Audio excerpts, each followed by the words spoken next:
Étienne Chouard, fervent défenseur du référendum d'initiative citoyenne, est devenu une figure des Gilets jaunes. Mais cet ancien professeur d'éco-gestion suscite également la controverse. Le nom d'Étienne Chouard revient en force depuis l'éclatement de la crise des Gilets jaunes, mais ce n'est pas la première fois que les médias s'intéressent à cet ancien professeur d'éco-gestion de 61 ans. En 2005, il s'était fait connaître en s'opposant vertement et publiquement à la Constitution européenne et en créant un blog sur le sujet, devenant une tête d'affiche du nom qui finira par l'emporter en France.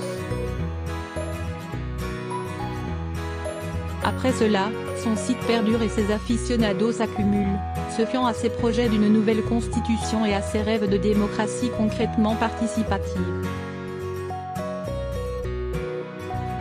C'est là que le lien avec les Gilets jaunes se fait, avec le fameux RIC, pour référendum d'initiative citoyenne, devenu la doléance principale du mouvement. Et qui comme meilleur ambassadeur sinon Étienne Chouard pour promouvoir cette revendication. Sur le papier, un tel personnage semble bienvenu pour des Gilets jaunes en manque de réel leader médiatique. Mais c'était sans compter la réputation sulfureuse d'Étienne Chouard. En 2012, il se faisait l'avocat d'Alain Soral, dont on le dit proche, alors que ses idées d'extrême droite l'abonnent aux polémiques et que certains de ses propos lui ont valu plusieurs condamnations, notamment pour provocation à la haine raciale. Il faut qu'il, Soral, note de la rédaction, fasse partie du débat, il ne suffit pas de dire qu'il est fasciste ou raciste. Vérifie s'il est vraiment fasciste, disait Chouard dans une de ses vidéos en 2012. Mais il nie pas que pour ses fréquentations que celui qui se disait électeur du PS jusqu'en 2005 est pointé du doigt. Étienne Chouard ne s'est jamais privé pour alimenter les théories du complot sur le 11 septembre, faisant passer la thèse selon laquelle Al-Qaïda n'est pas responsable de l'attaque comme crédible. La version officielle lui paraît plus que douteuse, a-t-il dit. L'intellectuel a aussi des admirateurs sur le flanc gauche de l'échiquier politique.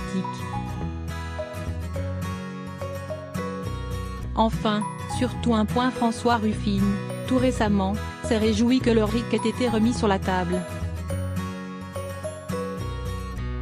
Le député Fi de la Somme a estimé que le référendum d'initiative citoyenne n'a pas fleuri par hasard. Il a fleuri parce que des hommes de conviction, nommons-les, Étienne Chouard et ses amis, l'ont semé, l'ont arrosé depuis des années, a ajouté l'ancien journaliste. Une sorte d'hommage qui passe mal et qui provoque un certain malaise chez les insoumis, au point qu'une certaine désolidarisation de François Ruffin commence à naître. Je suis évidemment en phase avec la proposition pour le RIC, mais j'avoue, je n'aurais pas pris en modèle Étienne Chouard, tweetait Clémentine Autain ce mardi 18 décembre. François Ruffin, lui, a persisté et signé à travers un nouveau tweet. J'ai cité Chouard dans mon discours sur le RIC hier. Parce que, objectivement, quel nom revient sur les ronds-points, le sien.